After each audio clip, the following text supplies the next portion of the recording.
Welcome to a very special live episode of Buckeyes Tomorrow Morning for Wednesday, October 30th. I'm your host, Tom Orr. The Penn State game in 3 days, the game against Michigan in 31 days. Just finished talking to Ohio State head coach Ryan Day, offensive coordinator Chip Kelly, defensive coordinator Jim Knowles, and oh boy, howdy, is there a lot of stuff to talk about. Coming out of that, I'm going to guess that a lot of the biggest interest on the audience end is going to center around the offensive line. And so what's the plan with the offensive line going into this week? And Ryan Day was not overly interested in sharing a lot of specifics on the plan. I guess let's start with Zen Michalski, left tackle. Had a not great game against Nebraska, left with an injury. But it sounds like if Zen Michalski can go this weekend, and I think there's, a reason I put some inflection on that, but if Zen Michalski can go this weekend, he is certainly in the mix at the very least to be the starting left tackle this weekend. Yeah, and just watching him walk past us off the field on Saturday, there was not the walk of somebody who's going to be ready in a week to play, and then also ready to practice Tuesday, Wednesday, Thursday. Right. And then he rode, you're talking about walking off the field. Yeah. And then he rode from the bench to the locker room on the cart. Yeah. But if he can go, Day said, because I even asked him, so if he can go, he'll start, yes. And then I don't know, somebody else was basically, are you sure? And he's like, well, we'd have to work through it. Right. You still got to see if he's good enough to go. But if he can go, then that would be the plan. And I think it's because of what we've talked about in the past, where it's the easiest, most seamless solution, as opposed to tearing up all of the carpet and, whatever else, you're moving left guard to left tackle. Now you've got to put somebody else at left guard. If you can just replace this one piece without undoing any other parts, that is the easiest thing.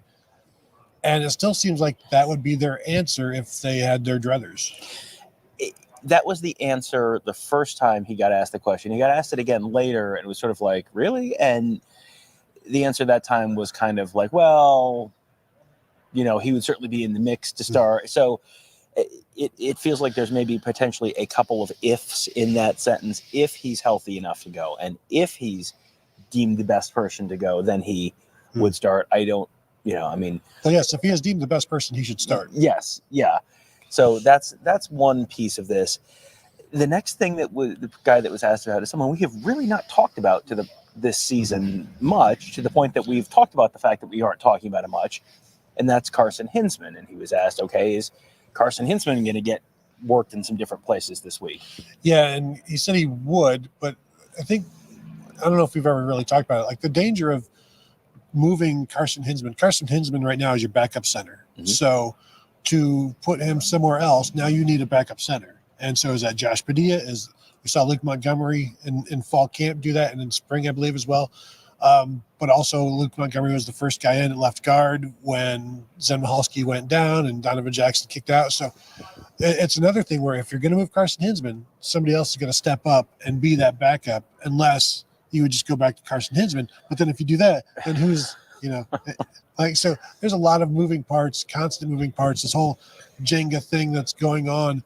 And so I can understand why you want to just if we could just move this one guy, if we could just do this one weird trick and it would solve itself. But they will get Carson Hinzman some work, I assume, at guard. He did not say, he just said they'll move him around a little bit. Yeah, but it sounded to me like he's still primarily the number 2 at center. So they'll probably move him, play him in a few different places this week. But my sense, and this is only my sense, is that it's like they were practicing Donovan Jackson at left tackle during the summer at times, where you want to get him some reps there. That was not plan A in the summer. I don't get the sense that putting Carson Hinzman at guard this week is plan A based on the way Ryan Day talked about it.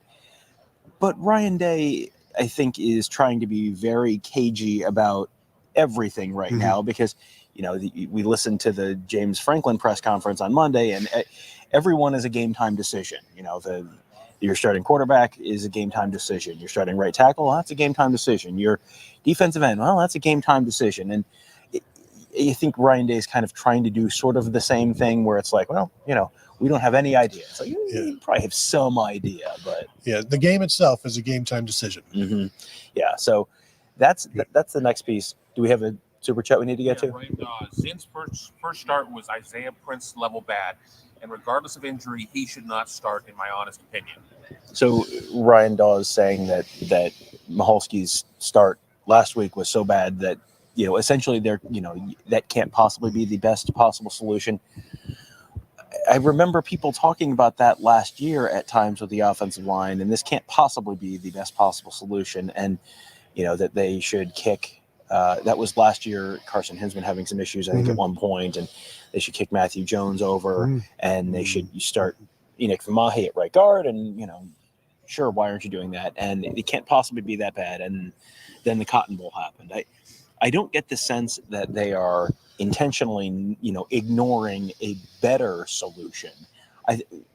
Maybe Donovan Jackson would be better at left tackle. We'll run this through hypothetically with this one thing. Maybe Donovan Jackson would be better at left tackle, but then the drop off from Donovan Jackson to whoever replaces Donovan Jackson at left guard is substantial enough that then you're, on average worse at two positions, and then you're better at left tackle, but on the whole you're not as good holistically. Well, and then you saw Austin Seerveld and Tiger Shabola both had their struggles in that game against Nebraska. So say one of those guys is the option at left guard if Donovan Jackson, they have not, necessarily proven that they are able, and fully capable. Now, Chip Kelly has a ton of confidence, but all of these coaches are only going to talk about the confidence that they have.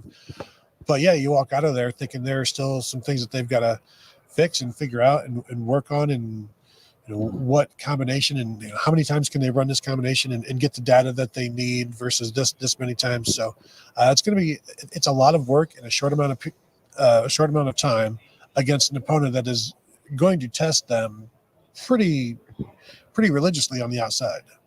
And there were questions about Abdul Carter, who has played defensive end for pretty much his whole career at Penn State, and then was it linebacker? Started at linebacker, then moved to defensive end, and then now was back at linebacker last week to a certain degree.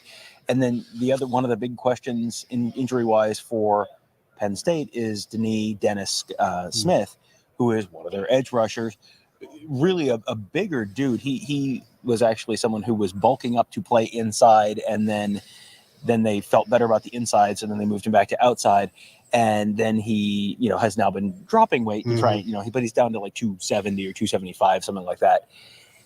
He's a little bit of an issue. He had a groin injury at Wisconsin. So is he going to play? Well, it's a game time decision. You get the fact that you're not getting the whole truth from anyone this week. Yeah. Well, and Franklin said that will go all the way up. Same with Drew Eller. That'll go all the way up to like Saturday morning on whether or not they're going to play. You would assume they'd have to practice a little bit, but those two guys are veterans. They wouldn't need, like, they could miss today and maybe Wednesday and still be able to go because of the experience that they have, and also maybe the drop off behind them. Yeah. So that's another question. That was kind of the injury stuff on the offense.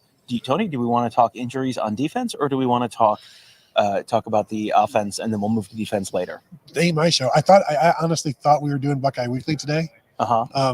So wrong.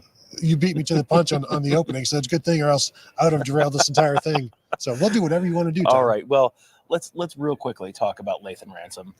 And Lathan Ransom, obviously getting him back this weekend would be tremendous. Your thoughts? Yeah, and based on what we were told. Well, and Ryan Day said they're looking forward to getting a full week of practice from him this week, and then they'll see. Jim Knowles started talking about it's going to be good to have him back, assuming, then he had to throw a qualifier in there. Like, he's going to help the run. Being back, he'll help us stop the run. And he's assuming, if he's good to go. So that all seems pretty positive. Like, when a coach like Knowles maybe accidentally reveals too much, because we've seen it over the years where a coach talks about he is coming back. You talk about how you're already planning to have him back, and you speak of him in a present tense with no question mark. So that sounds positive, but I also think they feel pretty good about what they got out of Jordan Hancock and what they got out of Jalen McClain. Made some freshman mistakes, but also made some plays. So you come back, he'll be better for being out there in that game. So whatever they need to do, they now know that they are capable of moving some things around, which I think they certainly feel better than they did maybe a week or two ago. And someone like Lathan Ransom, if he does play, could be a real significant piece because he probably factors into how do you stop Tyler Warren, or at least contain Tyler Warren to a certain degree.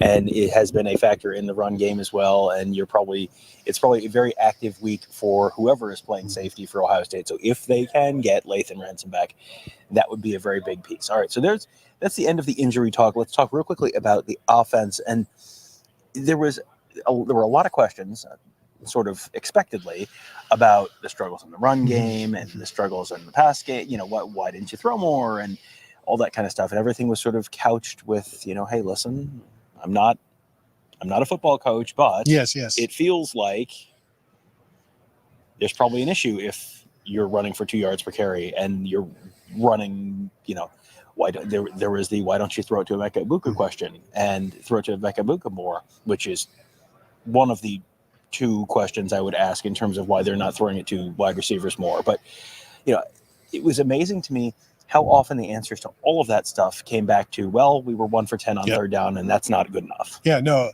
And it's not wrong. Right. If you go 5 of 10, now you're talking at least 12 more plays that you can establish something at the very minimum. You're talking 12 more plays, and probably more than that, because I'm assuming not all of those are going to be then 3 and out after that. So yeah, I mean, it goes back to that, the short yardage stuff. They had 4 or 5 short yardages and maybe failed on 3 or 4 of those. We talked in the rewatch, just sneak it more. And I think that's one of the solid answers. And I don't know if it was Chip or Day, probably Chip, talking about how they have a short yardage plan for every opponent, and this week's plan will be different than last week's plan because you've got a different defensive front, different defensive alignment and scheme that you're facing. So maybe this week it'll be more effective, not just because you've changed some things, but because of the defense that you're facing, even though it's going to be a better defense. But yeah, those third downs, you can't go. I mean, it's so simple, and it's like you're almost ignoring all of the other issues. If you just say, well, we just need to do better on this. Like, yes, you need to do better. How can you do better? And I think maybe that's the real question. How can you do better on those third downs? And one of the answers is don't get into third downs. But yeah, well, listen. There was also a few. Well, if you could do that, then obviously that would be better, and everyone would just do that. But it was interesting. You asked Chip Kelly about some of that as well, in terms of what. Well, how did you frame it? You framed it as how they were not. What did you ask Chip Kelly? Well, I asked him 2 things. I just had it in my head. The one thing I asked, was there a common denominator? Yes, that was over it. the past 2 games of why, outside of the 2 runs for 70 yards for Travion against Oregon, that those 2 running backs have averaged 2 yards per carry. He's like, no, it's not. No one thing. It's this or this or this or this or this. And like, well, does that make you feel better or worse? That if it's always something different? He's like, well, you never feel good about anything like that. And I mean, until they get that, then you're going to be dealing with third down troubles, unless you're just fortunately picking them up through the legs of your quarterback and getting open time and time again. But but as we talked about in the rewatch, they also did pretty well on first downs. Yeah. So I don't know, maybe second down is where third down goes to die. I don't know, but they need to get those 2 guys going one way or another somehow, hell or high water. And Ryan Day gave the 3 things they need to improve and win on this week: win the turnover battle, win rushing yards, win explosive plays. I mean, feels like if you know what you need to do, yeah, sure, go ahead and do it. Go get them, Tiger. Well, and that was the cry coming out of the Oregon game, is that they lost all 3 of those, and you can't, and you lose all 3 of those, and you lose by a point and maybe a second, So if you just win one of those, then maybe that changes your entire outlook, and you're fortunate, and maybe things aren't so terrible right now around the nation. And then on the defensive side of the ball, they have a potentially unique challenge. One of the reasons that James Franklin is probably being a little bit cagey about the quarterback is because he has 2 very different quarterbacks, Drew Aller and Bo Prabula. Aller's more of a traditional drop back guy. Prabula more of a dual threat kind of guy who used to be run first and is now a little bit more truly dual threat. That's presenting, I think, some challenges for Ohio State in practice, in terms of you don't just have to prepare for one offense, you kind of have to prepare for two. Yeah, I do think it's good, though, that they're actually seeing Bo Prabula successfully throwing the ball and completing passes.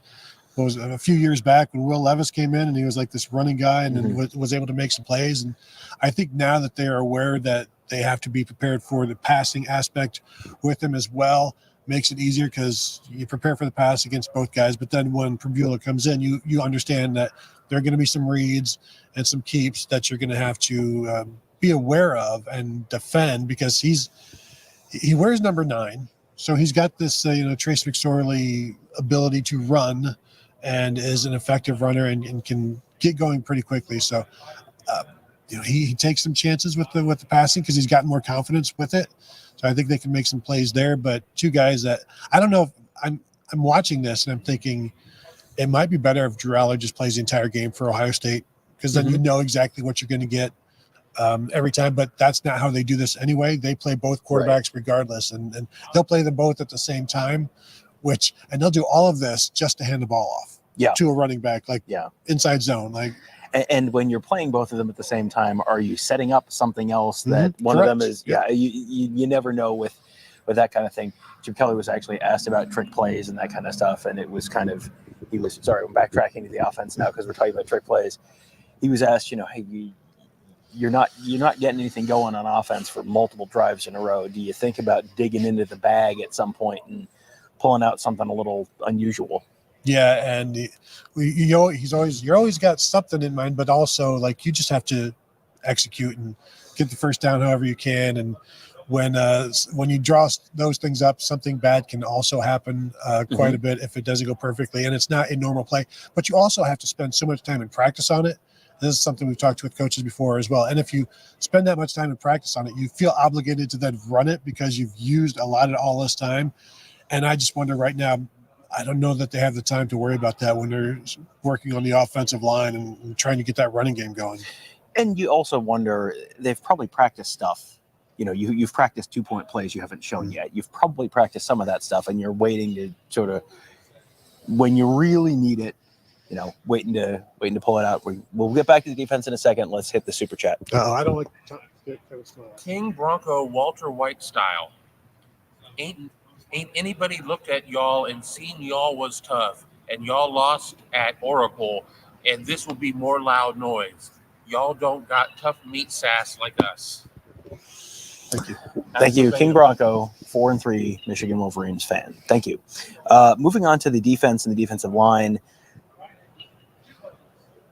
It's always interesting to talk to Jim Knowles about the defensive line, because he was asked about changing the pass rush last week against Nebraska. He was asked about the rushmen. When you look at the rushmen package, you've got JT Tuimoloau and Jack Sawyer on the outside, who are the bigger guys, and then you've got Caden Curry and Kenyatta Jackson, who are not necessarily quite as big on the inside, which feels like it's a little bit inverted from what you might expect.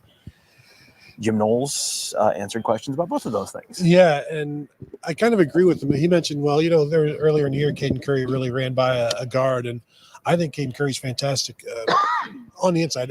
And that's where he was in high school, and I always thought he was very effective there. But you would expect the bigger guys to be on the inside, and I still remember going back to 2017 with Nick Bosa as a sophomore, being happy that he was no longer going to have to run the freshman on the inside. He's like, I'm good enough now, I can just stay outside. Whereas as a freshman, he had to get in there and mess with the guards and the centers, even though they also talk about, I like going against those guys because I know I'm quicker than they are, and they're slower than tackles, and it's a quicker path to the quarterback.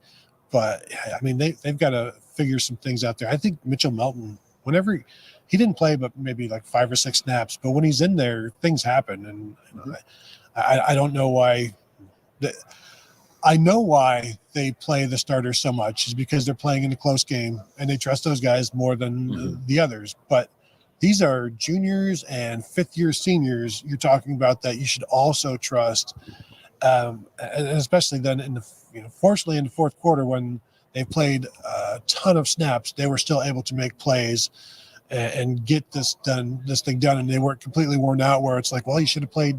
Maybe you should have played Jack Sawyer and JT Tuimoloau less in the third quarter or something like that. But Yeah, as Jim Knowles said, he leaves that up to the position coaches at the time. They talk about it during the week. It should be an all hands on deck type of thing on who should play. But it's so, as we always say, it's the position coach. Unless he gets overruled by like the head coach or whatever, they control or they put the guys out there. And every other coach has too much other stuff going on as well. Like the head coach may say, "Hey, I want this guy out there some more," or even Knowles saying like, "Why can't we get this guy out there?" But he's also worrying about the play call, worrying about alignment. What did they just do? What success have they had recently? So you got to delegate the stuff to it and trust the people that you're supposed to trust. And, you got to trust your cornerbacks as well. And Davison Igbinosun is someone who might have fallen out of the circle of trust for some Ohio State fans on Saturday. Was it 3 separate pass interference calls? I don't think they all got enforced. Yeah, I think one got declined. Yeah, but I think he was called 3 times. And Jim Knowles has come up with a unique solution to that problem during practice this week. Yeah, they've put gloves on him, so he can't hold. They still want him to be physical, and Knowles wants him to be physical, and he likes that aspect of him, but they put some gloves on him. And it didn't get asked to be like explain more of these gloves. I'm assuming boxing gloves. And so he's not able to grip or grab. So I think that's a good thing because you can become over reliant on that. And we know every cornerbacks coaches grabbing, just like every offensive line coach is holding. What? Yeah, and so the key is you can't just become reliant upon it. And this is how I play, because then if you are known as a handsy player, you're going to be known by the refs as well. Yeah, it feels like he had that reputation to a certain degree last year. It feels like he's getting called on stuff on it more this week. And, we've heard in the past about coaches talking to the officials before the game, or, hey, keep an eye on this, or, hey, we're running this trick play that does this, or whatever. Just so that they sort of know, hey, this guy might, and you can't say, these 5 offensive linemen hold on every play. Like, you got to be a little more specific than that. But you get the sense that may have been a point of emphasis. This offensive line holds. Yeah, so do they all. And you might also tip people off like, hey, watch for targeting, because it turns out that no one knows what targeting is. Not even the officials, not even the Big Ten replay crew. That was, this is one of these things that people always get really annoyed that Brian Day or Jim Knowles gets asked about something, and therefore they answer the question about something, and then it's like, well, you're making excuses, you're whining. It's like, no, he was asked the question about it, and this week it turns out they were right when they were mad about it the first time. Yeah, it's not always a bad thing to send plays to the Big Ten and say, hey, can you clarify this? And so, yeah, I asked Jim Knowles, like, what's an acceptable penalty for a play where and this is not just this play, but like other plays we've seen, the on-field refs disagree with the upstairs refs, and the Big Ten refs may disagree with the upstairs refs, and the NCAA refs may disagree with the what is an acceptable penalty for that? And Knowles is like, yeah, I don't know. And then should a player be suspended for that? He's like, that's above my pay grade. But the answer is no. Yes. Clear targeting, sure. Yeah. But when when you're staring in a video monitor for, I don't know, 3 or 4 minutes trying to figure out, then clearly the intent is not there. Right. Well, if you're staring at a video monitor for 3 to 4 minutes trying to break down what happened in reality in a quarter of a second, you can, if you duck your head ever so slightly, then yeah, it looks horrible if you're watching in very slow motion. The intent piece feels like that's something that has to get written into that rule. I keep going back to flagrant 1 versus flagrant 2, hey, targeting, and maybe it is 15 yards and then, but no ejection. And then there's a different one that, whatever the solution is, it feels like the current rule as written is a very noble attempt to protect players. But did they say that they also said that since he was a runner at that point, he fumbled, was no longer defenseless? So yeah, I don't understand how that is not part of the conversation at the time. Right. So yeah. All right. Do we have questions we want to get to? Here we go. Drowsy Dragon, is Jackson at left tackle an upgrade from Zen, or could he possibly be worse? What should we be expecting?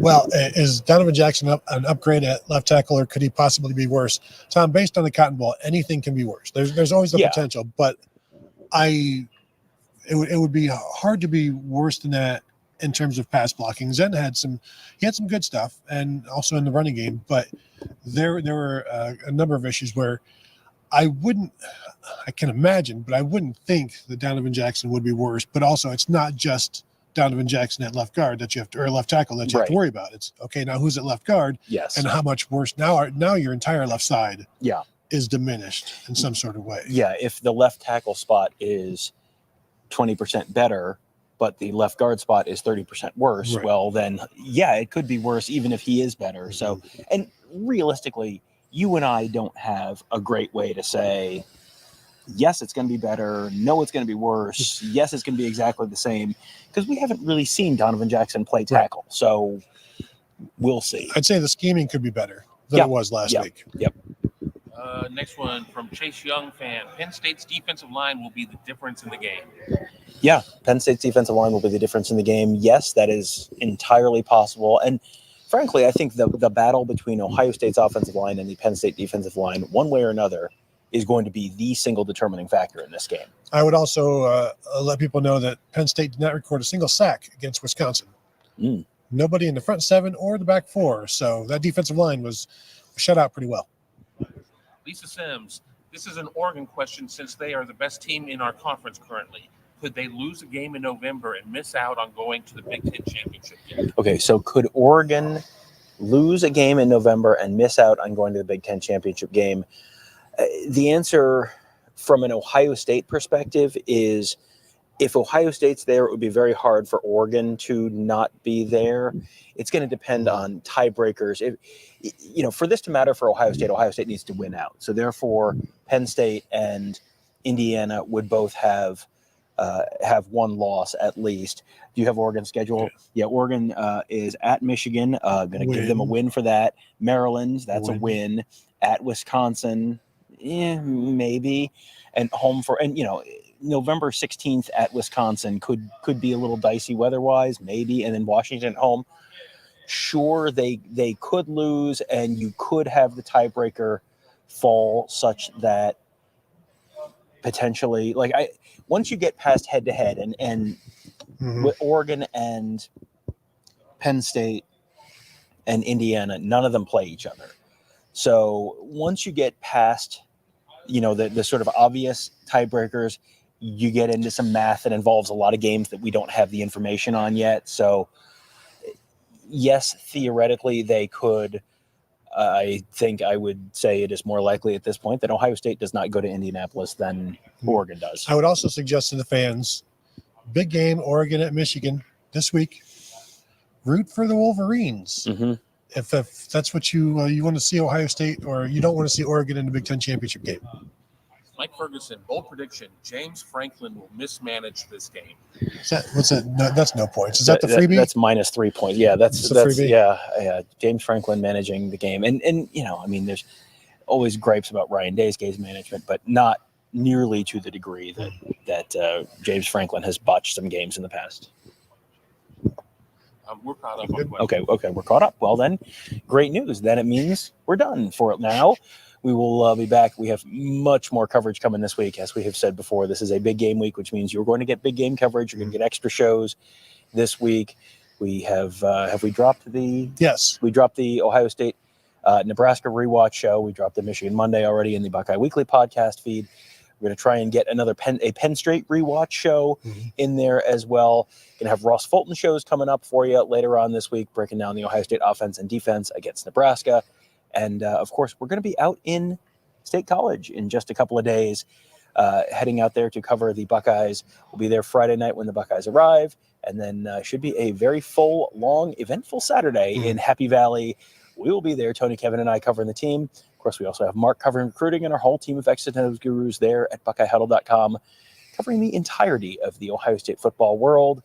Make sure you join us there. Make sure you also subscribe to our YouTube channel, youtube.com/BuckeyeHuddle. Hit that bell so you get notified, because we'll have many more live shows coming up this week. We'll have live interviews on Wednesday. We'll have some live stuff from the team arrival on Friday, pregame show, live postgame show, all at youtube.com/BuckeyeHuddle. That will do it for today. Thank you guys all for joining us. Have a great day. We'll talk to you tomorrow.